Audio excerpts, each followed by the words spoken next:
Good afternoon. We're coming on the air with breaking news about those deadly Southern California wildfires raging out of control across Los Angeles County. President Biden is being briefed right now in the very latest. So far, at least 5 people have died in the fires, with officials saying that number is likely to go higher. Thousands of homes and structures have been destroyed. Tens of thousands of residents displaced. Stretches of coastal communities charred beyond recognition. It is likely to be one of the costliest disasters in our nation's history. President Biden is at the White House now. Let's listen. Good afternoon. I returned from Los Angeles last night, and the devastation out there is catastrophic in California. Thousands of houses, schools, businesses burned to the ground. Communities wiped out, lives lost, families forever changed. They're the worst fires to ever hit Los Angeles, ever. And as soon as these fires broke out, I approved the Fire Management Assistance Grants. That's a term of art and how we get help to local officials. These grants cover California's firefighting cost for things like firefighting equipment, firefighter salaries, and special capabilities like aircraft. Next, yesterday I immediately approved Governor Newsom's request for what they call, and I know this is all sounds like government talk, but it's called the Major Disaster Declaration. This declaration allows folks, at the request of the governor, the declaration allows folks who have been impacted to get immediate cash assistance to cover things like everything from groceries to baby formula to prescriptions, because as you've seen and you reported, a lot of these places are burned to the ground. There's not a single thing left in their homes.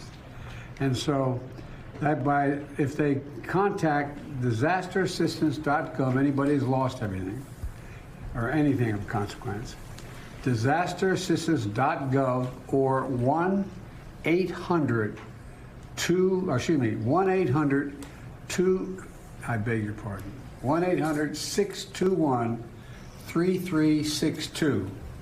That's disasterassistance.gov, 1-800-621-3362 to get the kind of help they need for everything from the basics that they don't have access to right now. And this morning, due to the magnitude of the disaster, I was talking with the governor, and he requested if I could increase the federal funding that was authorized under this legislation from 75% to 90%. We're increasing it to 100% of all the costs to be covered by the federal government for both the fire management assistance grants and the elements of what they call the disaster declaration. So today I'm announcing that the federal government will cover 100% of the cost for 180 days. This is going to pay for things like debris and hazard material removal, temporary shelters, first responders' salaries, and all necessary measures to protect life and property. And folks, I want to underscore, I told the governor and local officials, spare no expense to do what they need to do to contain these fires and in their communities that are really been devastated. And we're doing literally everything we can at a federal level. That's also why I call this group of folks around this table of all relevant federal departments and agencies together to discuss what more we can do. And some of the folks around the screen as well. Before we begin things, here's an update on where things stand right now. First, we're focused on helping contain these fires. Over the last 24 hours, the United States Forest Service, working with state and local responders, has suppressed over 50 fire starts. And the fire in the Hollywood Hills has been contained by brave firefighters risking their lives. Right now, 3 major fires are still burning in the Pacific Palisades, in Pasadena, and in Sylmar. I want to be clear. What I know from talking to the governor, that there are concerns out there that there's also been a water shortage. The fact is, the utilities understandably shut off power because they're worried the lines that they carried energy were going to be blown down and spark additional fires. But the Cal Fire, and when it did that, it cut off the ability to generate pumping the water. That's what caused the lack of water in these hydrants. And so CAL FIRE is bringing in generators to get these pumps up and working again so that there's no longer a shortage of water coming out of these hydrants.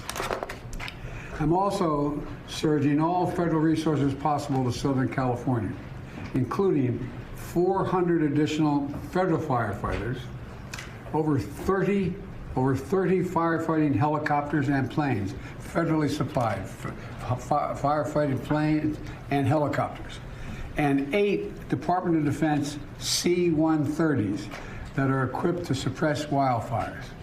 Today, the Secretary of Defense also authorized 500 wildfire ground clearing personnel from the Defense Department. And I've directed the department to continue working with Governor Newsom to identify additional resources that can be provided for public safety and security. And we've secured additional firefighters and firefighting aircraft from our ally in Canada as well. I also want everyone in Southern California to know we're going to keep at it. We're sticking with this. We expect there may be a temporary break in the winds, but in some areas the winds are likely to continue well into next week. And so we're going to continue to sending everything, literally, every resource we can find that's appropriate to help the governor and the first responders. Second, we're focused on helping people who have been displaced or in many cases lost everything. You've reported on, you've seen the homes just burned to the ground, whole areas burned to the ground, large areas. They've been displaced and they've lost everything. As I said, since the fire started, FEMA has been working with the state to help residents get shelter, groceries, prescriptions, and other critical goods like baby formula. We're also sent FEMA Director Criswell to Los Angeles to manage our response on the ground. She was supposed to be on this call, but we have the deputy here because she is out in the field with the governor right now, surveying what's going on. Let me close with a message to the people of Southern California. We are with you. We're not going anywhere. To the firefighters and first responders, you are heroes. Many of these firefighters are out there risking their lives, and some, well, I won't go beyond that, but risking their lives, and while their own homes are in danger, their families are in danger. To the firefighters and first responders, you really are, it's not hyperbole, you're heroes. You're genuinely heroes. And the worst, this is the most widespread, devastating fire in California's history. It's amazing. And there's nobody who understands it better than the press has been covering this on a minute-to-minute basis. And you literally have to run into the flames, these firefighters. You know, that old expression, God made man, then he made a few firefighters. Who runs into flames? You know, in doing so, you're leaving your own families and who may be in harm's way as well. So we owe you. And we're going to make sure that you get every resource you need, every possible resource you need. You know, to the families who have been impacted by this disaster, you're living through a nightmare, I know. And I promise you, we're going to help you get through this and eventually recover and rebuild.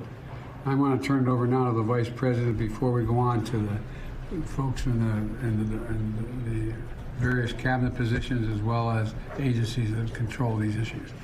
Madam Vice President, I know you're directly affected. So all right, we are going to break away for a moment just to run down essentially what the president was offering there. President Biden at a briefing on the L.A. fires, promising a substantial amount of federal aid from helicopters and planes to U.S. forestry of firefighters. He updated us on the Hollywood Hills fire that fire has been contained, while the 3 major ones, however, continue to rage out of control. The president also explaining exactly what's been going on with the water shortage at some of the hydrants in the fire zone. He says it's due to power being cut off by the power company, depriving the water system of the needed pumps, and promises the delivery of generators to take on that issue.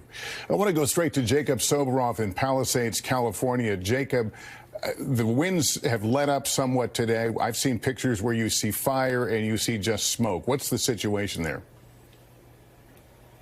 Lester, it's remarkably calm, and when I say calm, I mean the wind compared to those gusts of around 100 miles an hour that were reported yesterday and in the overnight hours that led to the sheer devastation here in Pacific Palisades. We're talking about a community of 23,000 people that, for all intents and purposes, has ceased to exist as we know it. And I speak from the position of a native son of this community, was born and raised here. But the concern, of course, is that those winds do pick up. And actually, Lester, if I can ask Chris Jackson to take a look up at, I think this is the biggest American flag in Pacific Palisades. This is our local gas station and car wash. And for most of the day, that flag stood pretty still and was not blowing. But the winds are starting to pick up again.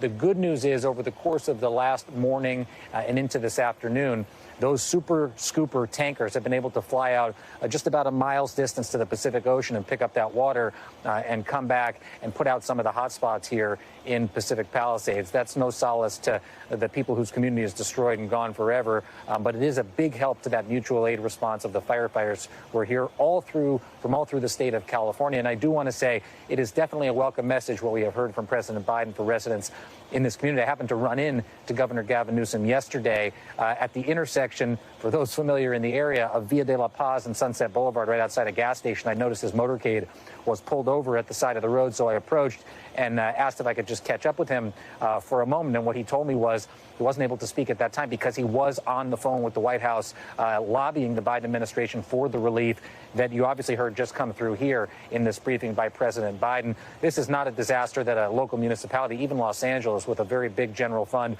or the state of California, as big as some nations around the world, can shoulder on its own. He was very clear it will require a federal response, and it does appear that they'll be getting that from the federal government, Lester. Jacob Soboroff, thank you. Let me bring in Steve Patterson. He's also in Pacific Palisades, California. Stephen, can you tell me, have people been able to get into these neighborhoods now, these smoldering neighborhoods, to survey their property? We have seen some of that, certainly, Lester. We've seen a gentleman just a few minutes ago try to come back to his home, see just a plot of land. These neighborhoods are burned out. We've heard officials describe it as seeing almost as if a bomb has gone off. That is certainly true. But we have heard also from the Sheriff's Department, from the LAPD, they are doing much more to try to protect these neighborhoods, because we have also, unfortunately, heard about instances of looting, bad people with bad intentions trying to come into the neighborhood. So there is much more of a perimeter here. And also, we should say, you know, all too often we report on these fires, the wind event that has driven the fire has suddenly stopped, and people think that the main firefighting operation is over. That is not the case. These winds will pick up later on tonight as the night progresses. It may not be the same event that we had before, but the main firefighting operation is not over. These fires are 0% contained. Firefighters need all the support they can get. We saw what happened in the last few days. Firefighters almost performing triage on homes because they have to bounce from fire to fire to fire. So hearing President Biden presenting 400 more federal firefighters, 30 more aircraft, 8 C-130s, a lot to build more of a perimeter around these fires, so obviously people can start the process of rebuilding their lives, dealing with insurance, coming back to find the pieces of their homes left in the rubble. All right, Steve. And the president also assuring folks who are affected by this there is immediate help available, and he gave the website disasterassistance.gov for those affected by this firestorm. That concludes this NBC News special report. We'll have much more ahead on our streaming network, NBC News Now, online at NBCnews.com, and a full wrap-up when I see you a bit later on for NBC Nightly News. I'm Lester Holt. Good day. Thanks for watching. Stay updated about breaking news and top stories on the NBC News app, or follow us on social media.